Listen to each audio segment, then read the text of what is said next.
когда бы занимает в общей медицине здравоохранения Индии? देखिए, ऐसा है कि इंडिपेंडेंट के बाद, हिंदुस्तान के आज़ाद होने के बाद में यहाँ के जो प्रशासक थे, उन्होंने मॉडर्न पैथी को, एलोपैथी को काफ़ी बढ़ावा दिया। आयुर्वेद को उन्होंने सेकेंड या थर्ड स्थिति पे रखा और फाइनेंशियली भी बहुत कम ऐड किया। लेकिन आम जनता में और जो आयुर्वेद के लोग थे, उन लोगों को उन्होंने इसको मेंटेन रखा, अपने ज्ञान को बनाया। कुछ वर्षों से जब कुछ विदेशी लोगों ने, फॉरेनर्स ने आयुर्वेद में इंटरेस्ट लेना शुरू करा और उन्होंने गवर्नमेंट ऑफ इंडिया से इंक्वायरी चाहिए, तो वो एक तरह से सचेत हुए और उन्होंने इसको डेवलप करने की और कोशिश करी और फाइनेंशियली भी हेल्प अतिरिक्त की।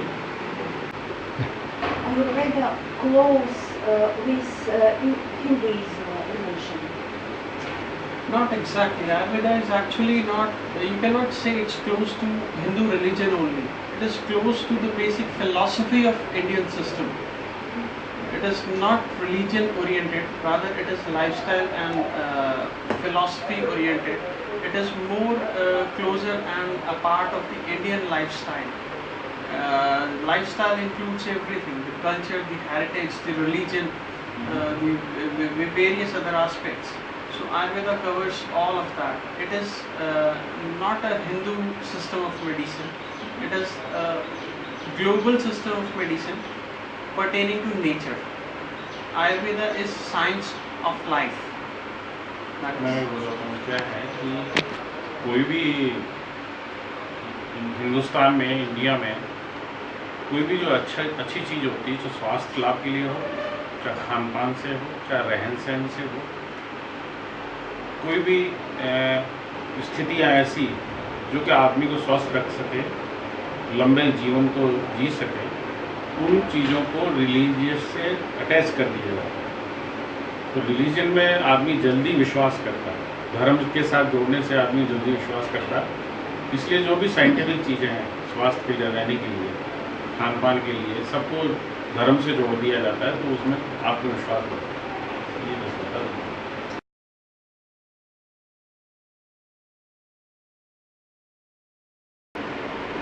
नहीं, बहुत कोई करते हैं, first of take Ayurveda if he feel any complication like emergency के लिए। Earlier the trend was they used to follow more of the allopathic system, but now the trend is reversing. Because of the side effects of the allopathic system, the people are coming back to Ayurveda. They are implementing and adopting more of Ayurveda. Only in certain cases of emergency, accident or trauma, they prefer allopathic system, or even for the surgical aspects. But the other things, they are switching back to Ayurveda in a major way.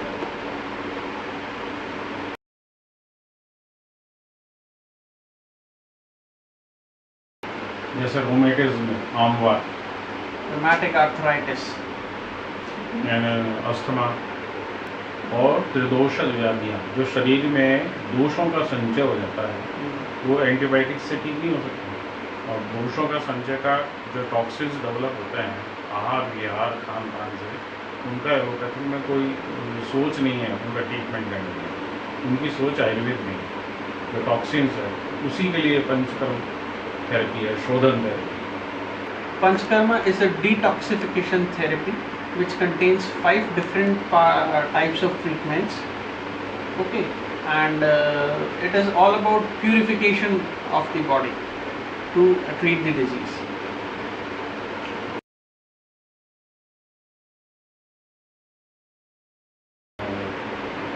करीबन 300 साल से जो ये Jaipur city बना, उस वक्त महाराजा जयसिंह ने ये जयपुर बसाया, तो उन्होंने हर लाइन के एक्सपर्ट्स को अपने यहाँ इनवाइट करा, यहाँ रहें, हम एक सिटी डेवलप कर रहे हैं।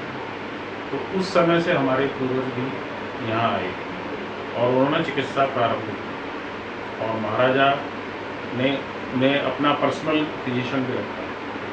तो महाराजा के फिजिशियन के साथ साथ आम जनता, गरीब जनता के भी वो फिजिशियन रहे और उन्होंने डेवलप करा और परंपरा से टीचिंग और medicine manufacturing and practice. This National Institute of Ayurveda, this was founded by my great grandfather, Rajvaidya Pandit Nand Kishore Ji Bishgacharya.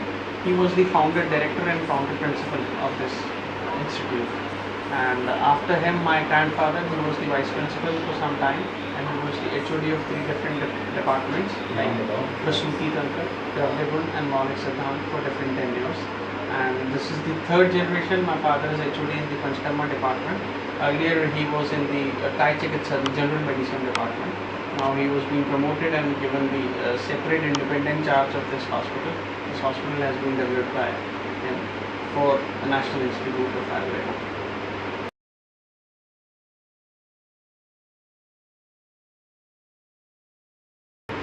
ये जो डिजीज़ के ऊपर डिपेंड करता है किस तरह की डिजीज़ है, और खासतौर से पंचकर्म का कराना तो 30 to 45 days, 30 to 45 days।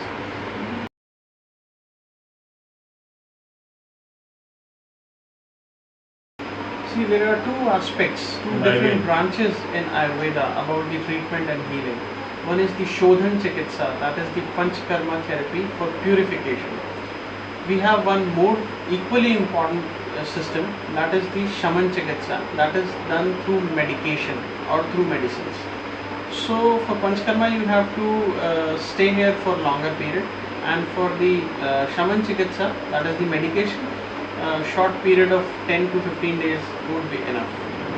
And after that, according to the symptoms, medicines could be changed as per the requirement of the patient. So the system that is being prevalent in the allopathic system, that is one part, and that is the Shaman Chikitsa. Through medication also the treatment is possible. That takes less time.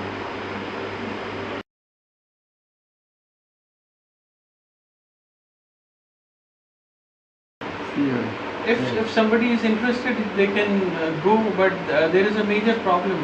The government of Latvia should recognize and allow Ayurvedic system to be one of the systems for the treatment.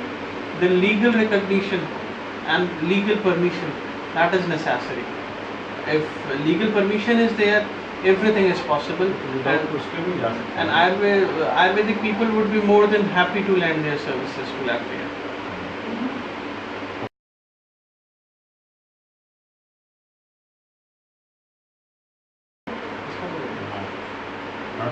Doctor Robert, ये जानते हैं थोड़ा बहुत तो? Dr. Robert is a good doctor in Ayurveda.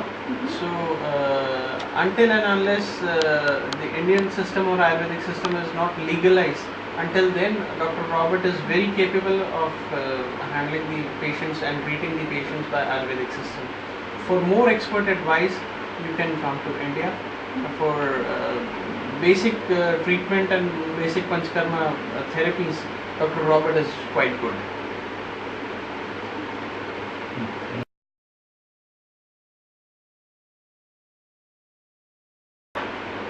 हमारी और आयुर्वेद की तरफ से हमारी यही शुभकामना है कि सब लोग स्वस्थ रहें, और आयुर्वेद में जो स्वस्थ रहने के उन्होंने निर्देश दिए हैं उनका पालन करते हुए ऋतु के अनुसार अपना दिनचर्या बनाएं, खान पान बनावें और स्वस्थ रहें। ये हमारा लातविया की जनता की शुभकामना है कि वो आयुर्वेद को भी अपनावें और स्वस्थ रहने का प्रयास करें। The first health mantra, it starts from your home only. So adopt Ayurveda, adopt Ayurvedic lifestyle, adopt Ayurvedic food style, be healthy, be happy, be prosperous.